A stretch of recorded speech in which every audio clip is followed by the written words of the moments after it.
শরীফ ওসমান হাদীর মৃত্যুকে কেন্দ্র করে মাহফুজ আলমরা বক্তব্য দেন লাশের পরিবর্তে লাশ চান। গত 10 তারিখ পর্যন্ত মাহফুজ আলম, আসিফ মাহমুদ সজীব ভুইয়া উপদেষ্টার চেয়ারে বসেছিলেন। উপদেষ্টার চেয়ারে বসে কি ঘোড়ার ডিম করেছেন। আমরা বারবার বলেছি এই উপদেষ্টা পরিষদে এক দুর্বৃত্তদের একটা অভয়ারণ্য রয়েছে, যেখান থেকে তারা ভাগবাটোয়ারার রাজনীতি করছেন, যেখান থেকে ভাগবাটোয়ারা করে দেশ পরিচালনা করছেন। মাহফুজ আলম নিজেই সেটি বলেছেন, অথচ আজকে সিম্প্যাথি নেওয়ার জন্য জনগণের কাতারে এসে তারা লাশের পরিবর্তে লাশ নিতে চান, লাশের পরিবর্তে লাশ চান।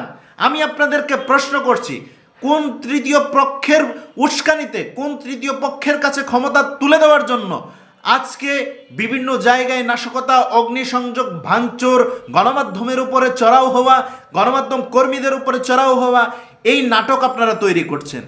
আমাদের ভাই শরীফ ওসমান হাদী আজকে মৃত্যুবরণ করেছে, তাকে অন্যায়ভাবে গুলি করে হত্যা করা হয়েছে।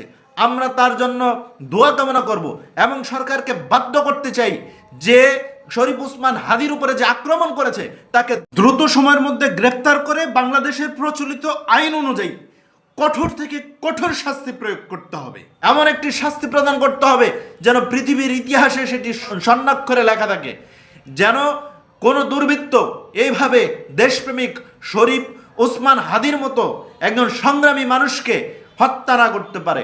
এবং তাদের সিকিউরিটি সরকারকে দিতে হবে। যা কিছু হবে রাজনৈতিক ঐক্যমত্যের ভিত্তিতে হবে। বাচ্চা বাচ্চা খেলার মতো কোনো জায়গা রাজনৈতিক অঙ্গনে নয়।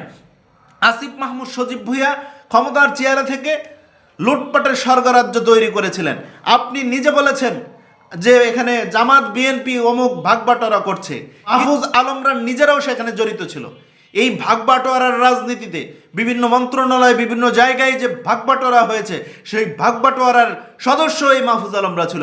আজকে জনগণের কাতারে এসে সিম্প্যাথি নেওয়ার চেষ্টা করছেন, জনগণের কাছে এসে বলার চেষ্টা করছেন যে লাশের পরিবর্তে লাশ চাই। ন্যূনতম লজ্জাবোধ থাকলে এই ধরনের কথা বলতে পারতেন না।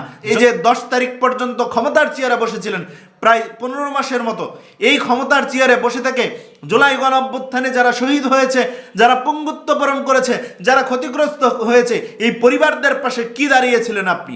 কি জনগণের স্বার্থে, দেশের স্বার্থে কাজ করেছেন? সেই জবাব মাহফুজ আলম আপনাকে দিতে হবে। আসিফ মাহমুদ সজীব ভুইয়া সে ঢাকার 10 আসনে নির্বাচন করবে, সেই জন্য ক্ষমতার চেয়ার ছেড়ে আসছে, না হলে তো সেও ক্ষমতার চেয়ারে বসে থাকতো। মাহফুজ আলমরা নির্বাচন করবে, সেই জন্য ক্ষমতার চেয়ার ছেড়ে নির্বাচনে অংশগ্রহণ করার জন্য এসেছে। এখন কোনো সিম্প্যাথি নেওয়ার জন্য রাজনীতি করছেন নাকি সেটা স্পষ্ট হয়ে গেছে জনগণের কাছে।